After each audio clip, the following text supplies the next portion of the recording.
This is it. This is the issue that started it all. Eastman Laird's Teenage Mutant Ninja Turtles, issue number 1. This is a 5th printing. It was done in 1988. Show you the cover. Yeah, it's pretty sick. Different than the original first printing cover. I think they did 3 different designs for the first printing. I can't remember. I know there's at least a few different ones. This isn't their first design, obviously, but it is the first issue in the series. A lot of the first Ninja Turtle movie was heavily based off of this issue, and I think the 10th issue in volume 1. But yeah, a lot to be said about this issue. There's a lot of really, really cool stuff in here. So I would like to highlight that this is to show you that it is the 5th printing. There's still a little comic page they have in here. I'm sure they probably had a couple other printings of it, but this one's showing the 5th print mark right there. It's pretty cool. Yeah, volume 1, number 1, 5th printing. I think this is all the artwork in this one is just Peter Laird and Kevin Eastman, except for I did notice upon reading it not too long ago, there is a short story in the back of Donatello that is done. Which artist is this? His artist style looks really familiar. I can't remember which one it is. Hold on. Eric Talbot, which he has a very specific art look to his version of the Turtles. I'm sure a lot of you have seen it before, but that's his Donnie. Okay, let's dig into this issue. So, for those of you that don't know, I feel like their origin story is one of the most explained origin stories. It's like the Batman origin story. Everyone knows it already, despite only it being filmed a few times, I guess. But as those that don't know, this is a direct parody of Daredevil. The Foot Clan is a direct parody of the Hand from Daredevil. In Daredevil's mentor, his name was Stick, but in the Turtles, their mentor, his name is Splinter. He's their father figure. You get to see the dark side of them, which it kind of got lost in the cartoons for a lot of us, which where most people are introduced to.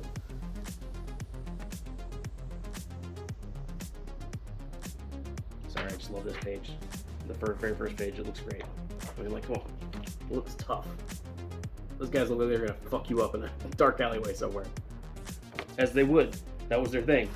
They would come in and they would just fuck shit up. I mean, look at that. Look at that. They're ready, poised and ready to destroy some shit. And they do. Their first foray is against the Purple Dragons. They're doing some bullshit, and of course they come in and, spoiler alert, they destroy everyone. Bloodily, might I add. And leave before the police show up. But yeah, totally straight massacring the fucking place. So they leave, and they go into the shadows, because that's what ninjas do. They leave the city alone at night to rest. They return home to Splinter, of course, to tell them, you know, we did our thing. And of course, this is a time when Splinter's like, finally, got our peak. It's time for me to tell you your origin story. I don't know why he waited 15 years to tell them this. Seems a little pertinent information. I'm kind of concerned why Donnie didn't say something earlier. Because I would imagine Donnie would question things. I'm sure he probably told them ahead of time what was going on. And this is just the first instance where he's like, you know, I'm going to give you the nitty-gritty details. When he unveils to them that him and his master fled here from Japan because they were both a part of the same group, would never become the Foot Clan. Their master, Hamato Yoshi, fancied a lady named Teng Shen, and Oroku Nagi did not like that so much. In fact, he fought Hamato Yoshi tooth and nail over her and a bunch of bullshit. To the point where he felt the need to go beat her up because he's like, if I can't have her, you can't have her either. Which seems crazy. But, you know, he is the father of the Shredder, essentially. Because he's not the Shredder. He's his father, because his son is the one who eventually becomes Shredder, Oroku Saki, who vows vengeance. Like, it is pretty in-depth. Because, like, they go into, like, because Nagi ends up getting killed. I'm sorry, I'm brutalizing this story. Y'all need to read this yourselves. But Nagi ends up getting himself killed by Yoshi. And so Yoshi and Tang Shen move to America. But then way later, Oroku Saki shows up to avenge his father and kills Yoshi. And that's when Splinter ends up, falling down and going and living in the sewer, explain all that. And then they explain the whole Daredevil tie-in, because in Daredevil what happens, paraphrasing, Matt Murdock is a little kid who's not a blind kid. He ends up becoming blind because of a chemical spill that happens. And they claim that a blind man walking by is what caused them to get their mutagen and to mutate them. So essentially they're the same powers as Daredevil, but different. So, I don't know why I keep paraphrasing shit. I have the book right here. Just read the fucking book.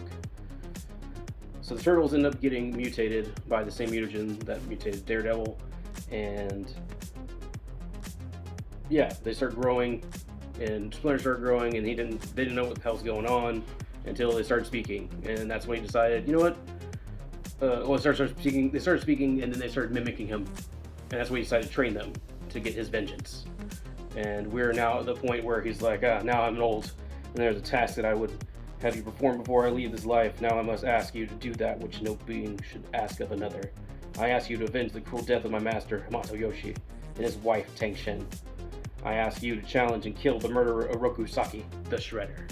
So he sends Raphael to send a message, which is pretty badass. I mean, look at that. That's sick.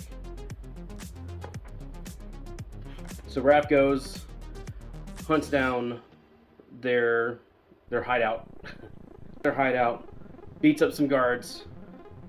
Nah, he kills them. He doesn't just beat them up, he kills them. And then throws a sigh through the window while Shredder's in the middle of a meeting trying to strong-arm some people, telling them, you need my protection. And they're like, what do you mean? You can't even protect your facility. Why would we need your protection? Which he's not happy about that. He gets very upset. And he's like, who are these people? So he decides to go and meet up with them because they threatened him.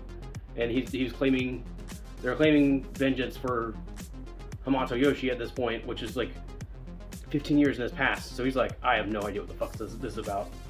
So he shows up, and he's like, who are these fools? And he just looks awesome. Like, look at that. Like, sick.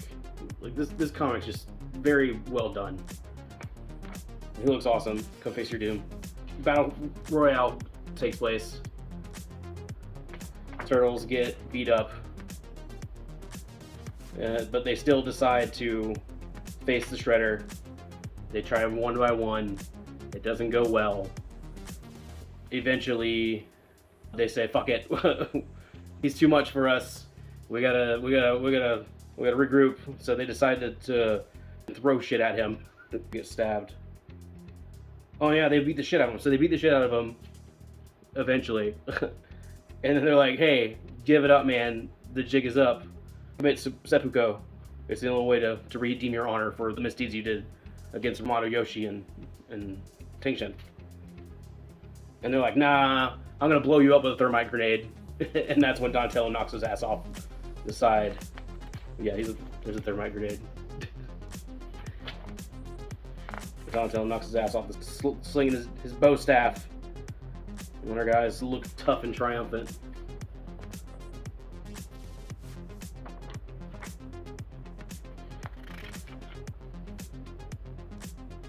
On the last page, we are the Teenage Mutant Ninja Turtles. We strike hard and fade away into the night. And they do. And there's a short little story that was done by Eric Talbot in 1988 they did with this reprint.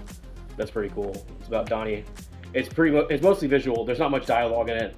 It's Donnie going out and then just bad things happen. Like, the name of the short story is called Not One Word, and it ends with Donnie meeting up with the gang and saying not one word because he has a rough time. It's just fun. I will leave you to discover that.